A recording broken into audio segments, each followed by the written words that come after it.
And my special guest right now for the first time on our show live is Suzanne Oshinsky. She is the filmmaker behind The A Word. It's really wonderful to have you here because thank you. We show a clip from The A Word every day. I don't know that you know this, but we take one clip and show it every day for a week so that I can talk about it because it takes me a whole week to talk about one episode. I'm glad that's happening because there's a lot of information I can't put in there, so it's good that it has an avenue for discussion. Yeah, and well, there's so much there to talk about on a weekly basis. So we show one episode and we show it every day for a week and I talk about it and I love it. And I think, you know, our viewers know that because I talk about it all the time, but I absolutely love what you're doing on so many different levels. So first of all, I have to thank you. No, I'm glad. I have to thank you that I've got such great support. Well, and you do. I'm like one of the biggest fans of this and I think it's incredible and I think it has so many different applications why it's incredible.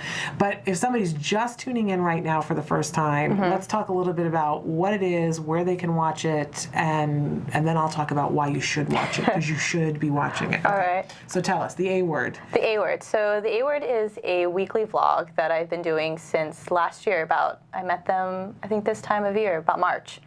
And every week I go and film either a therapy session with one of their senior therapists, Jessica, who's absolutely amazing, with Jack Riley. And then also when they have clinics, I tend to go film that. And so you can kind of see what the whole process is in working with an ABA specialist like Card. So you see all of it, because I know I've never seen what this thing is. You see ABA and you're like, what is that? Is that ABBA? No.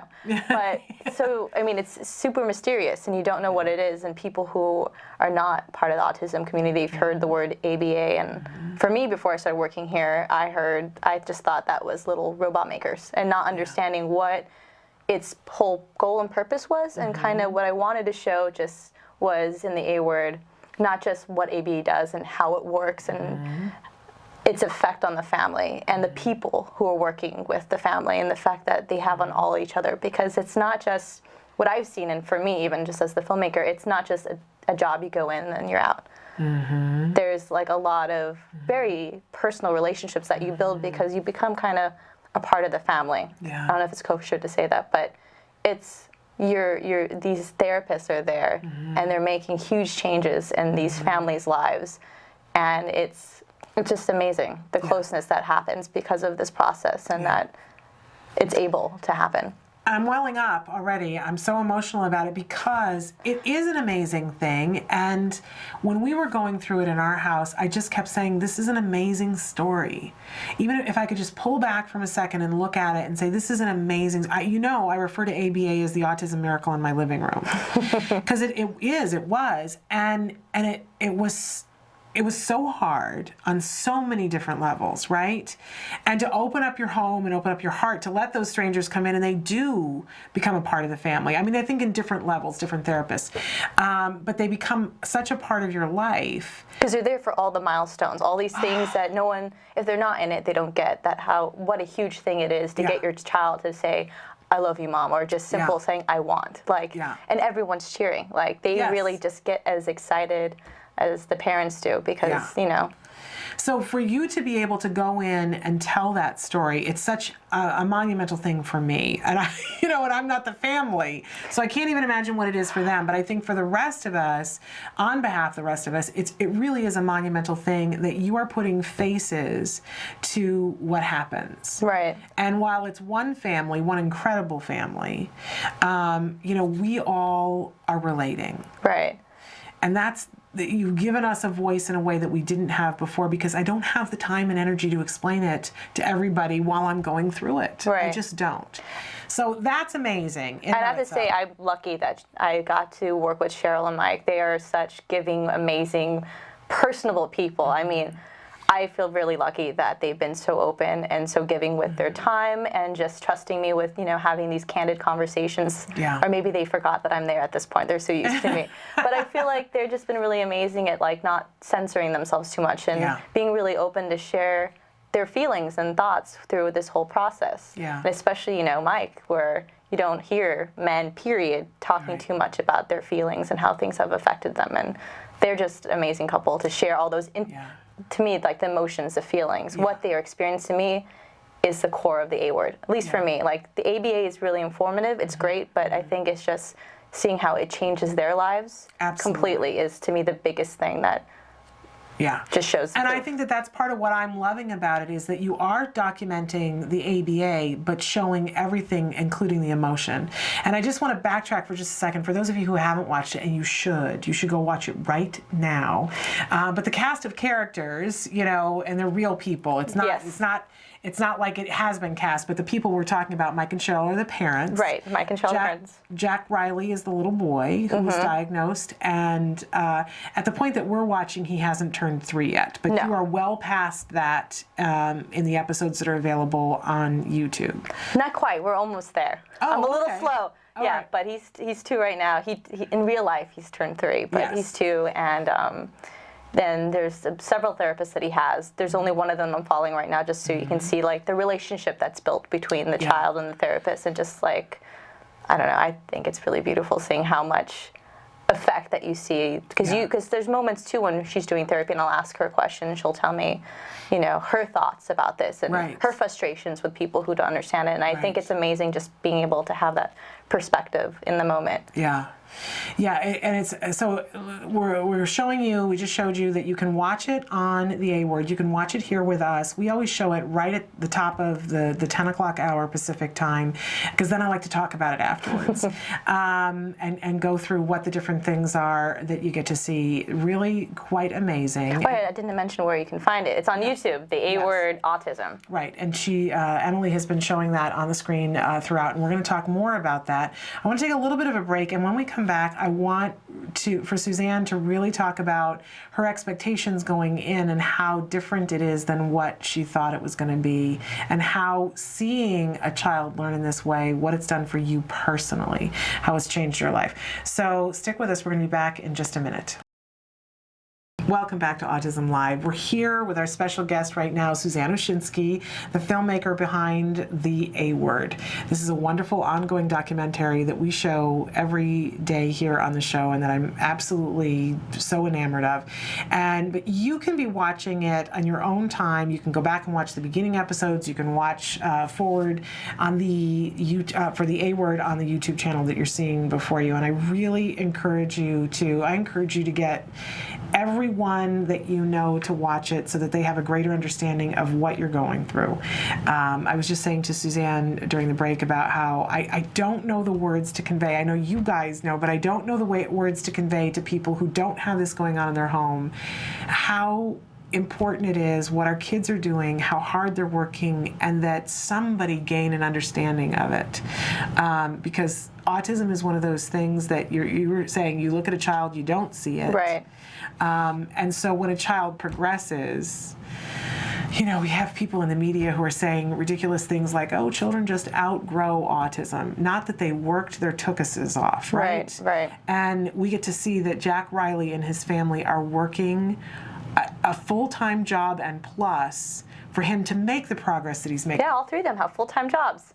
Yeah, that are just autism. It's just the A word. Right. They're just working on ABA. So it's an amazing thing. It's a huge gift that you're giving our community by documenting this. Thank you. But I'm really curious about knowing that you weren't a complete stranger to autism before you got assigned to this project. You knew a little bit about it, right? I did, and that's kind of what the inspiration for doing the A Word. You know, I was helping Card do skills, doing all the instructional videos, so parents could see what all these, you know, lessons look like. And as I was doing it, I'm like, okay, this is great, but this is just a snapshot that doesn't really contextualize it. Right. What do these things build into? What does it mean? And the arc. Yeah, right. The arc of how you teach these skills, which is fascinating. I think so too, and then also like the people who are involved, because like as you said, autism is one of those diagnoses where you can't just see it on a child's face and know. Like you can if they were missing an appendage, or if they had Down syndrome or something. You can't see that there's something different going on with them. Right. And I thought it was really important to show what it was to have a family go through this. Yeah. And especially just talk about the process of even accepting the diagnosis, because the child seems fine. Physically, you don't see anything going on, and then as they develop, you notice something's just kind of off, and just trying to determine if it's parents being paranoid, right, or if it's really something, and that's a hard line to navigate, to figure out what is real. Yeah. and what is not. So I thought it was and important. Often parents aren't on the same page. That's, somebody comes to it a little beforehand, and so I think the idea behind it really incredible, and I really appreciate that you not only follow the child in their process, but you're following the parents emotionally. But you had to have had an expectation of what it was going to be like for you as a filmmaker going into this process. A little bit. I mean, all I knew is that this needed to be shown. And what that meant, I had no idea, because when I was coming into film, I had no idea what to expect, if they were going to be really reserved and only want just a therapy shot and not have any, explanation what was going on in their hearts and what was going on in their minds.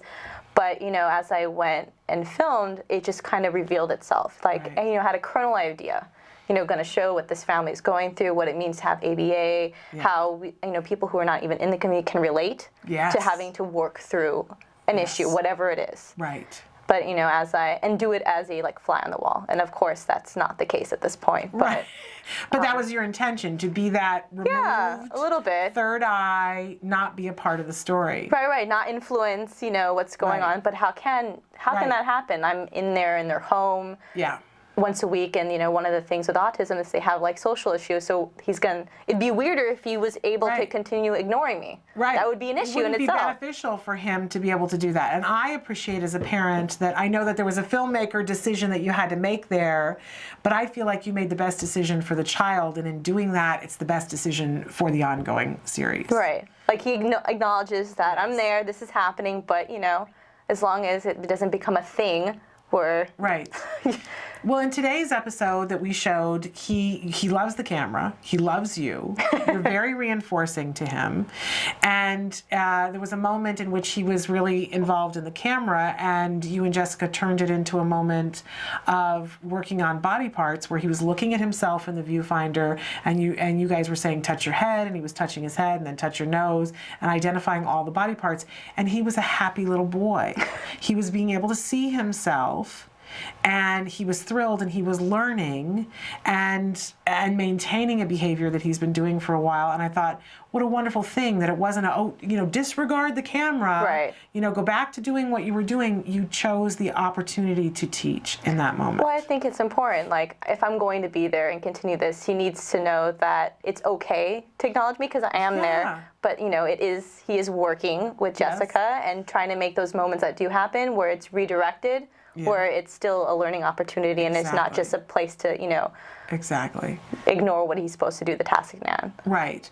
But the sort of thing that happens organically through all that is that you now are a part of the film. You're a part of the family, and you're a part of the film. An unwilling participant, I swear. Yes. Well, you know what, though? I appreciate it, because if you were making the film and going in there and trying to stay dispassionate about it, we wouldn't be seeing the things that we're seeing. Well, it'd be impossible. I mean, their family, Mike and Cheryl, are just wonderful people, and then Jack Riley is the cutest 2-year-old I've ever met. No offense to other friends. But, he's adorable and just really sweet. And it's just been really, I think, really rewarding for me to just see him develop and how he's become more and more engaged with everything. Yeah. Whether it be, learning letters, words, labels, or interactions. It's amazing to be able to be privileged enough to watch someone else's family kind of blossom like that. Absolutely. I had said a couple of weeks ago that he looks different now on the film. He has a different gaze, I swear. The look in his eyes is totally different. When I'm editing things and I'm going back between time, you can just see it in his eyes. I was talking to my friend Renee, who's a school teacher, and she has some experience with kids with autism. And she was talking about how a lot of kids she sees has this beautiful, lofty gaze where they're just kind of, out in space looking somewhere else. And then, when they're paying attention, it just locks back in. You can see it. I think it's kind of strange and beautiful, but you can see that in their eyes. Yeah, parents talk about the light being on and the light being off, that it is like this amazing, what it makes me think about, years and years ago, we had a friend's family member who was in the hospital, and he was somebody who, very elderly gentleman who had Alzheimer's, and his name was Cecil. And I was visiting somebody else in the hospital, and they said, would you just check in on Cecil and see how Cecil, great elderly gentleman who had been a train conductor for 40 years, years and ran everything off of his watch. Boy, he was all about time. And here was this man who was lost somewhere in the hallways of his mind. But if you would go in and you could talk to him, and I would check in on him every day, say, Cecil, how you doing? No response whatsoever, and the light was completely out. But if you would say to him, hey, Cecil, what time is it? For whatever reason, that got through the Alzheimer's, and he would look at you. He would, like, the whole show would happen. He would look at his watch, and he would tell you precisely to the second what time it was. And he would be so glad to see you, and you would have this moment with him, and then he would retreat back, and the moment was over. But that's amazing how, like, certain things can trigger or help, you know, grab someone's attention, like bring them out from within yourself. Absolutely. But I think about that all the time because, you know, for my child, he regressed into autism. So the light had been there, the light went away, and then the light came back. Now, sometimes he'll fuzz out and be someplace else for a second. I think that's normal, yeah. We all do. But, you know, to be able to see the light go back on and stay back on is huge. And now to see it in somebody else's child and see Jack Riley, the light's back on. Definitely. And that, to me, is the most amazing thing, his eye contact. Yeah. And just, like, those blue eyes just staring straight in you. I don't know. It's hard to not be involved at this point whenever he comes over to play. I can't help but reinforce that. How has your mind changed about autism, though? Because now you clearly see that it's treatable. We just had Dr. Nadel Nadowski in and talking about the fact that autism is treatable, because some people still don't know that, as hard as that is for me to be able to believe. But you can see that it is, and you can see that his skills are growing. Has it changed your mind about autism at all? It definitely has, especially since I've seen quite a wide variety of children who have autism. Granted, I have never spent this much time with one family, but I definitely see how ABA can work, because it's taking an idea or a thing that needs to be taught and making it very simple to its core, and then you build onto that. And I think people who are not experienced with ABA in their own family, they see just the beginning part where it seems very rote, but it's how you learn math, or how you learn. There's certain things that we've learned growing up where it's this compartmentalized thing repeated over and over again. And for kids who are on the spectrum, it's a little harder for them to learn, so it has to be like that. But then you see, for me, watching, you know, all the episodes with the A Word, seeing Jack Riley generalize pretty much everything he's learned quickly within even a session. It's ridiculous. He's become a little sponge. Definitely, and you can see how much more excited he is about learning now that he has the tools and he understands these things that are building upon. All he wants to do is, you know, absorb more information, and so I see that it does make a difference. But I think, you know, every child is different. Some kids will learn a lot faster than others. Absolutely, everybody's progress is going to be different. But let me ask you, you were mentioning that you were having a conversation with other people the other day about autism. Share what you can. Don't give away what you can't. I'm sorry, I got to get a tissue because I got so emotional there. No, don't worry. But in any case, so you were at a dinner party and the subject of autism came up. What can you tell us, that not giving away too much because we're here live? So I guess one of the things is that we were talking about autism and the diagnosis and how now it's 1 in 88. And we were at the table trying to figure out, or we're trying to discuss, our thoughts about that. Is that something that's just being overdiagnosed? Is it real? And the issue that we were having at the table, we were discussing, is that, my friend Renee, who's a school teacher, there's definitely kids that she sees that have that.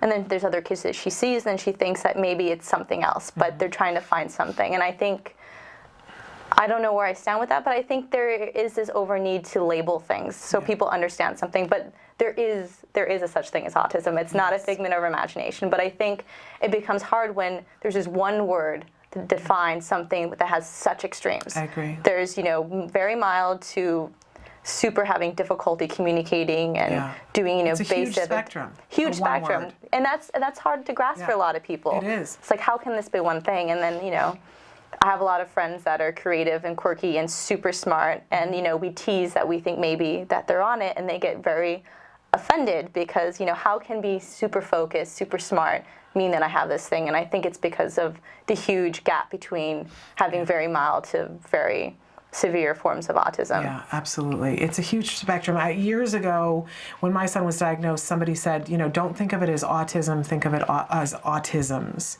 and that we have so much more to learn about what all these places on the spectrum are. We have a question, but I need to bring it up. But again, So that's the issue that you have. It's just, we were debating the word and what that means to have a word be so vague.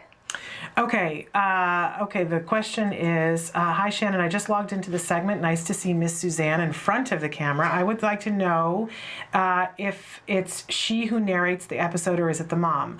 By the way, I follow the episodes in the YouTube and I was just wondering why A Word is not updated in more than a month now. And we'll talk a little bit about that. And how is Jack Riley now? And thanks. So let's start with, is it you that's narrating or is it the mom? Sometimes it's the mom, sometimes it's me.